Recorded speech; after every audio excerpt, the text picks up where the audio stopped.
So Catherine is in her last year at Harvard. She's studying computer science and English, which I think is a deadly combination. And now she is out with her first and definitely not the last book, which I have with me here, which I have had the pleasure of reading. It's called The Creative Revolution. Another guiding principle of my life is that I see every life path as a non-linear journey. So I think a lot of people see that like, oh, you're doing AI research or writing a book and performing comedy and working at startups.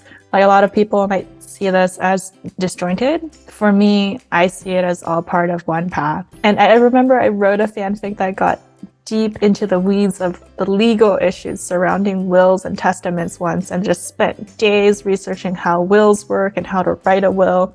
Like something I'm sure is not something that most 12-year-olds do, but I really enjoyed it.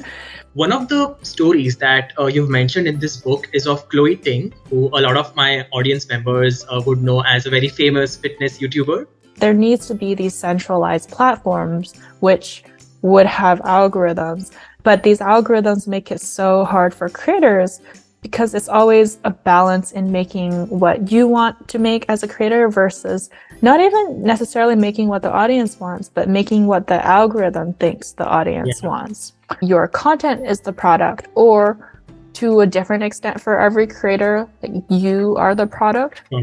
And so that's like the first step of why I see creators as businesses. When your book was just about to be published, you would have thought of yourself of being on cloud 9, going around promoting your book everywhere like crazy. But what happened instead was you experienced a burnout. You said that selling a book requires more theatrics than writing a manuscript does. You also said that I felt like I was dropped into a secret marathon after the original marathon.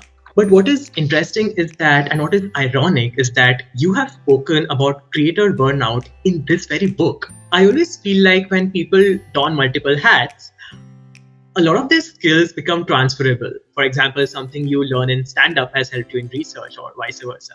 I think that particular example is really funny to me because I see AI research papers as like the polar opposite of stand-up. Another book will come, just not in the near future.